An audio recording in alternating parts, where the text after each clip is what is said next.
Encinares de Carrasquilla, montes de Cirueña y de Grañón, atravesados por el filo sutil del serranillo, vega fértil del Alle, y allá en el centro, rodeada de viñas y de huertos, envuelta en aromas de espliego y de manzanos, la ciudad torreada y almenada, otro santuario de la tierra española, Santo Domingo de la Calzada.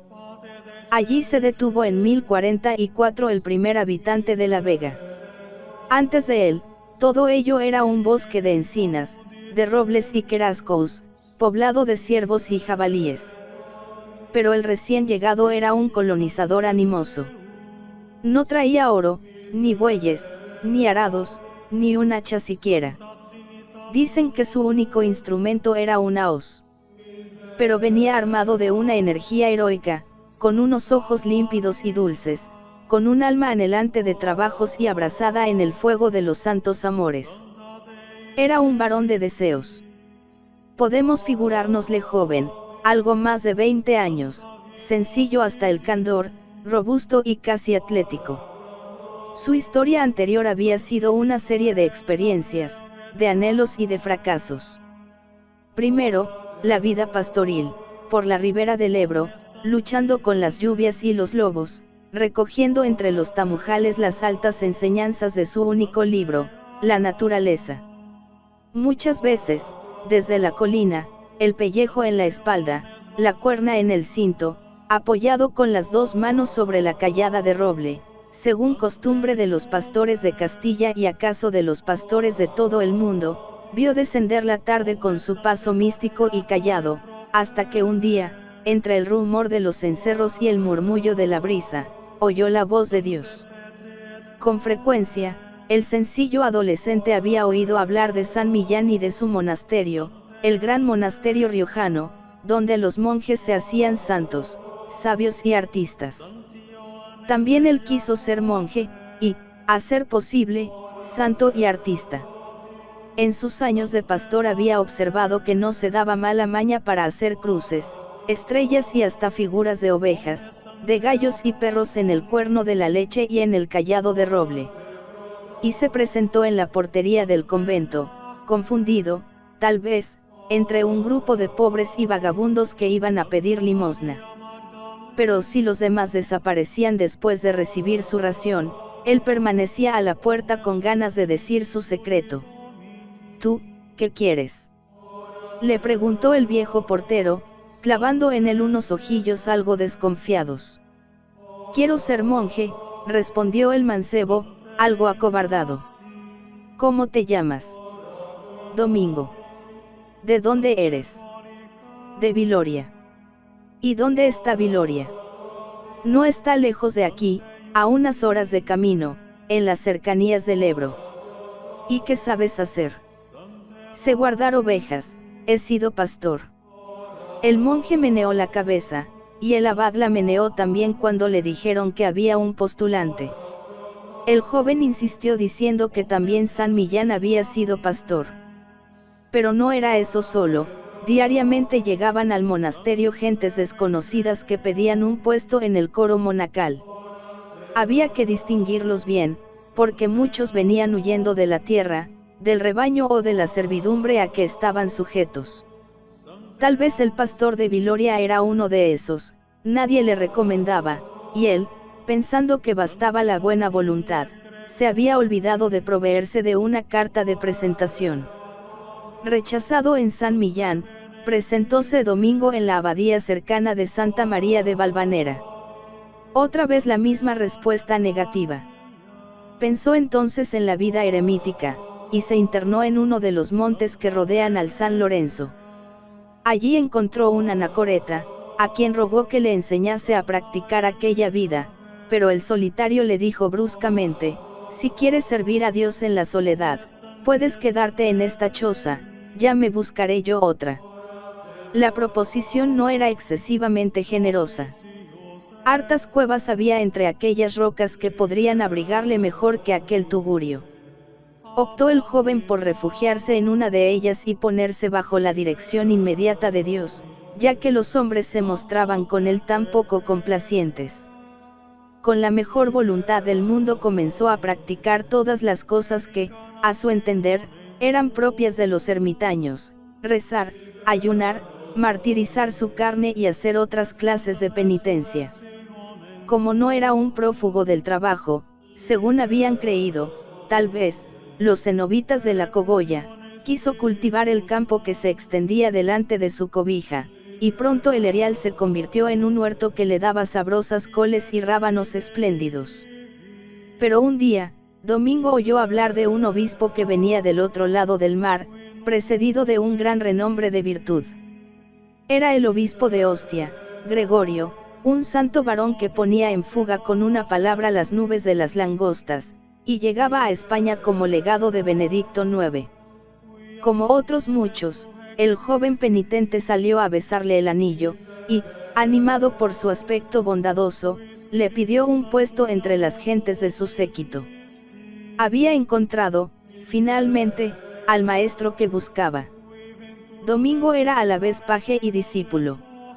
Ensillaba la mula a su señor, le guiaba en los caminos de Navarra y de Castilla, le limpiaba los lodos y los polvos del viaje, y al mismo tiempo recogía con avidez sus palabras.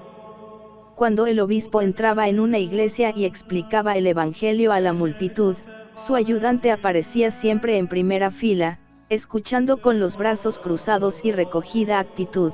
Cuando se dirigían de un pueblo a otro, Domingo se arrimaba a la cabalgadura del obispo para recibir santos consejos y preciosas enseñanzas. Un mundo nuevo se abría para él, el mundo de las maravillas celestes con que Dios premia a los que le buscan con generosidad. Y ya no se sabía si el que fugaba las nubes de langostas era el obispo o el paje. A fuerza de caminar por las regiones del Ebro y del Arga, del Pisuerga y del Arlanzón, había llegado a la tierra prometida del amor divino. Esta vida duró 4 años de peregrinaciones y de ascensions, hasta que el santo legado pasó a mejor vida en la ciudad de Logroño 1044. Es el momento en que Domingo aparece en el Valle del Aye armado con su hoz. Lleva un plan fijo y una voluntad decidida. Más de una vez, en sus años de andanzas por aquella tierra, se ha encontrado en los mesones con los peregrinos de Santiago, ha oído hablar mal de los caminos y de las posadas, ha presenciado escenas de despojo, y ha visto, tal vez, a más de un caminante tendido exánime en los páramos y en las encrucijadas de los caminos. Tal vez se ha enternecido oyendo el viejo cantar: vos que andáis a Santiago, mire vostre mercé, non hay puentes nin posades, nin cosa para comer. En su alma ha sentido la caridad evangélica del buen samaritano. Él no tiene dineros, pero tiene su vida, sus brazos, su juventud, y, sobre todo, las energías de un corazón generoso y compasivo. Será el protector de los peregrinos del apóstol en aquel lugar donde más necesitaban de su ayuda, de un guía, de una defensa. Por allí pasaba el camino francés, el de las caravanas extranjeras, el de los hombres de la esclavina y del bordón. De Pamplona a Estella, de Estella a Logroño, de Logroño a Nájera. Después de Nájera, La Rioja ya no ofrecía ningún refugio a los jacobitas. Debían atravesar un terreno pantanoso, cruzar caudalosos ríos, penetrar en valles accidentados y montañas pobladas de terrores. Mas he aquí que llega este joven dispuesto a devolver la seguridad y la confianza. Empieza levantando una ermita en un claro del encinar. Desde allí otea la calzada y sale al encuentro de los peregrinos. De noche tiene presto su farol para lanzarse en cuanto perciba una voz humana entre los árboles. Recorre el bosque, baja a la orilla del río, busca en los barrancos, y más de una vez, tan feliz como San Cristóbal, atraviesa el vado apoyado en su estaca de fresno, llevando al hombro a algún viajero desmayado. La leyenda no nos dice si el niño Jesús quiso ser cogido por las manos callosas del riojano, como antaño por los puños de hierro del gigante oriental. La caridad es ingeniosa, dice San Pablo, y la de Domingo encontraba cada día nuevos medios de servir a su divino ideal. La ermita primera se convirtió pronto en una espaciosa alberguería, donde el enfermo tenía medicinas, y cama el fatigado, y cena el hambriento. El ermitaño era enfermero, médico, cocinero, albañil y arquitecto. Sus planes eran cada día más ambiciosos. Vio que la vieja calzada romana estaba en mal estado, y empezó su reconstrucción, con paciencia, con inteligencia, con trabajo infinito. Desde entonces fue ingeniero, patrono de todos los ingenieros de España. Después de la calzada, el puente. Aquel río Aye era su tormento, rápido, caudaloso, temible en las avenidas. Y Domingo empezó el puente, largo, sólido, una bella obra de ingeniería. Almas piadosas le ayudaban en sus tareas, él recorría los pueblos del contorno, se colocaba los domingos a la puerta de las iglesias e imploraba la misericordia de los fieles. Uno le daba un dinero, otro, más rico, un escudo, otros, una oveja, o un caiz de trigo, o la yunta para trabajar un día, o bien su prestación personal. Y así empezó a tener discípulos e imitadores que trabajaban a sus órdenes y servían a Dios bajo su dirección. Y el valle se llena de vida. En el antiguo encinar, alegría de jubiloso renacer, hormigueo de multitudes, cantar de fuentes entre pórticos, relampagueo de arte, murmullo de brisas entre verdes viñedos y trigales dorados. Una nueva ciudad acaba de nacer en torno de un sepulcro. La ermita se transforma en catedral. Aquel gran civilizador parece haberlo presentido, o, mejor, profetizado. 7 años antes de morir se labró un sarcófago modesto, que diariamente llenaba con trigo de limosna.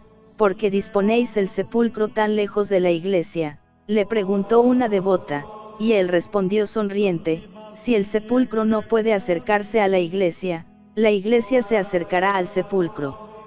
Y fue así. Se alzó la iglesia y abrió las sagradas reliquias, surgió la ciudad, y heredó el nombre del santo, juntamente con su espíritu. Santo Domingo de la Calzada, noble y leal, activa y cortés, cortés e hidalga con la caridad de Cristo que inflamó a su fundador. Por sus calles creeríais encontrar todavía la sonrisa amable que hace 1000 años acogía a los peregrinos.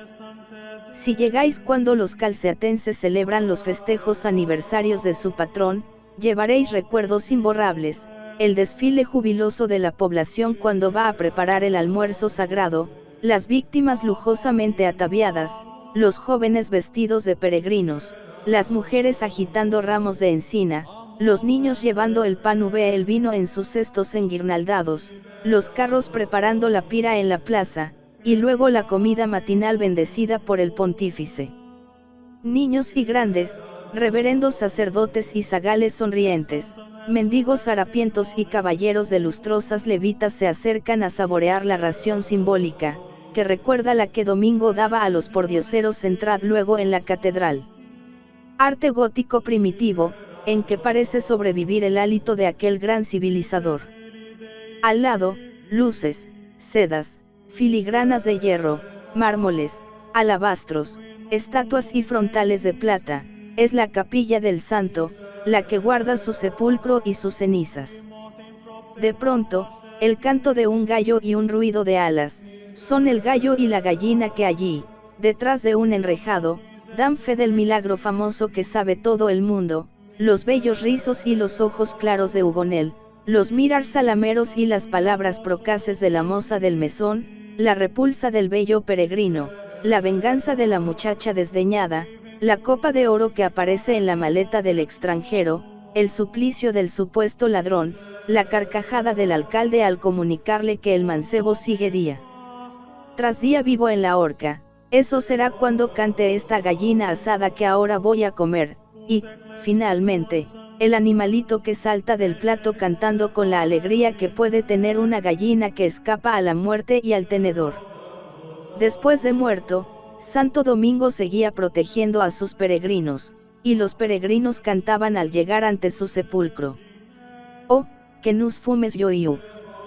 Quand nous fumes a Saint Dominique. en entendant le coupe chanter. Y tia aussi la blanche geline.